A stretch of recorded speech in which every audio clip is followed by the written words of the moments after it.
acostumados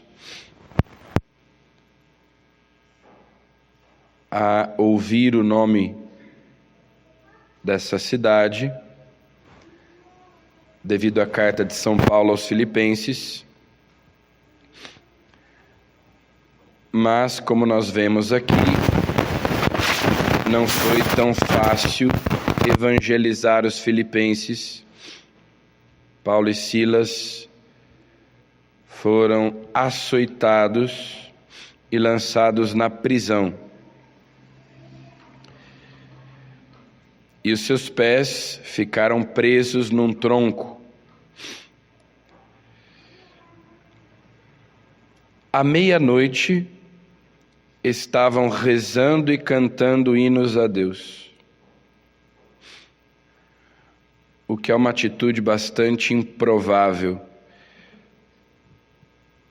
Se nós tivéssemos sido açoitados, trancados numa prisão, tivéssemos os nossos pés amarrados, à meia-noite nós estaríamos cantando hinos a Deus e rezando. Essa era a atitude dos apóstolos, de Paulo e de Silas. Estavam na prisão e aproveitaram para fazer uma vigília de oração. Louvavam a Deus, glorificavam a Deus por aquela situação. Ofereciam, provavelmente, a Deus aquele sacrifício pela conversão daquela cidade, para que aqueles que ouviram a sua pregação se convertessem. E de fato, nós vemos que a oração deles produziu efeito, já que nós temos a carta de São Paulo aos Filipenses. Isso significa que ali se estabeleceu uma comunidade cristã numerosa e fiel. Mas para que isso fosse possível, eles tiveram que passar por esse sofrimento e tiveram que oferecer aquele sofrimento a Deus.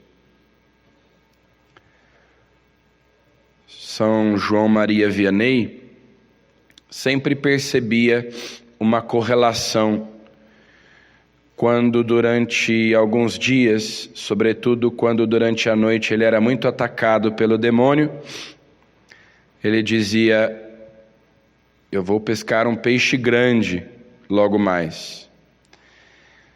Porque, em geral, quando ele sofria muitos ataques do demônio, nos dias seguintes aparecia um grande pecador, um ateu, alguém que se converteria ao se encontrar com ele, ao trocar com ele algumas palavras.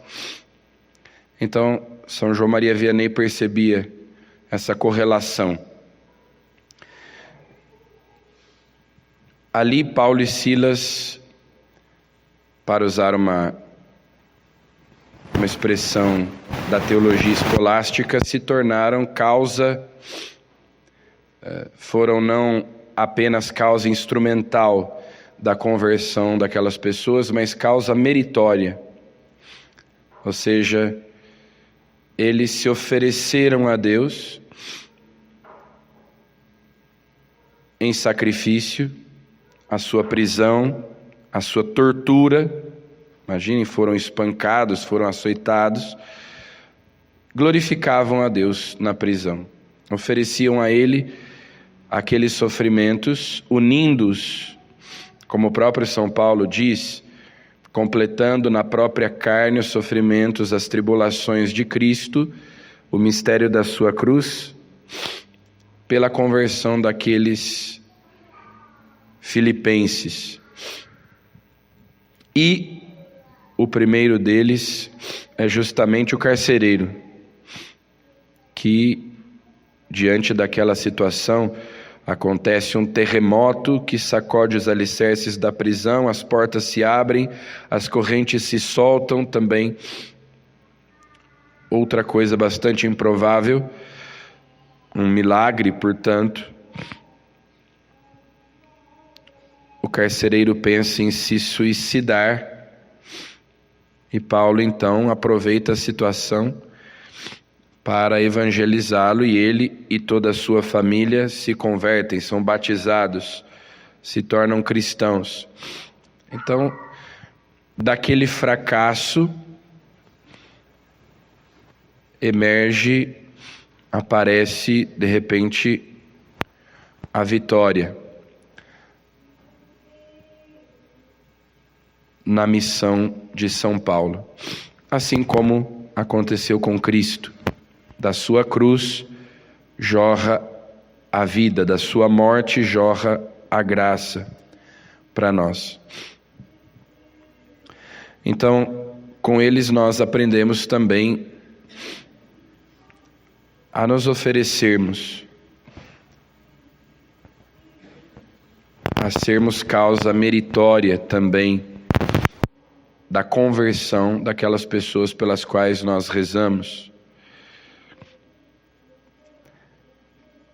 A evangelização se fundamenta na vida interior. Todo apostolado depende da união da alma do evangelizador com Cristo. E no Evangelho, Jesus, ainda se despedindo dos discípulos, diz: agora parto para aquele que me enviou, e nenhum de vós me pergunta para onde vais, mas porque vos disse isto, a tristeza encheu os vossos corações. No entanto, eu vos digo a verdade, é bom para vós que eu parta, é bom que eu vá. Naquele momento eles não compreendiam, eles queriam que Jesus permanecesse com eles, eles não queriam que Jesus fosse embora. E por isso eles estavam tristes. Eles sofriam porque não compreendiam a necessidade de Jesus padecer a cruz, de Jesus morrer. Quando eles compreendem, então tudo fica mais fácil. Nós, tantas vezes, também acabamos sofrendo porque não sabemos sofrer. Então, quando eles compreendem a necessidade e as vantagens da partida de Jesus, da passagem de Jesus, eles vão se alegrar por aquilo que aconteceu. E Jesus diz que o Espírito Santo, quando vier, vai demonstrar ao mundo em que consistem o pecado, a justiça e o julgamento. Então, é o Espírito Santo que nos dá a consciência do pecado, ou seja, a contrição, o arrependimento. Quando uma pessoa se arrepende, é o Espírito Santo que a está tocando com a sua graça. A justiça e o julgamento. Ou seja, o Espírito Santo é o santificador, é o Espírito Santo que nos conduz nesse processo de arrependimento, a remissão dos pecados. O Espírito Santo é enviado para a remissão dos pecados e, portanto, para produzir a fé que conduz à salvação.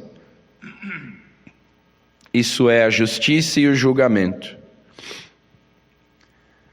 Nós somos justificados, Deus nos torna justos pela fé em Jesus Cristo, que o Espírito Santo realiza, produz, torna possível no nosso coração.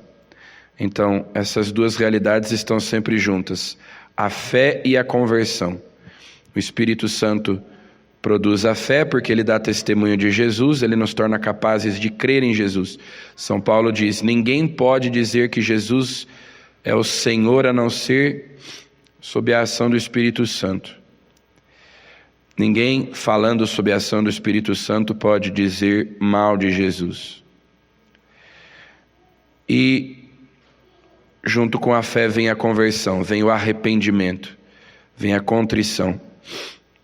E assim se produz na alma a salvação, que é aquilo que o carcereiro pergunta a Paulo, que é a pergunta mais importante de todas: o que devo fazer para me salvar? Crê no Senhor Jesus e serás salvo, tu e tua família. Então peçamos a Jesus que o seu Espírito produza em nós a fé e a conversão, para que nós obtenhamos a salvação. E que nós, que buscamos a salvação também de nossa família, daqueles que nós amamos, aprendamos com Paulo e Silas a nos oferecermos a Deus como causa meritória da conversão deles. Amém.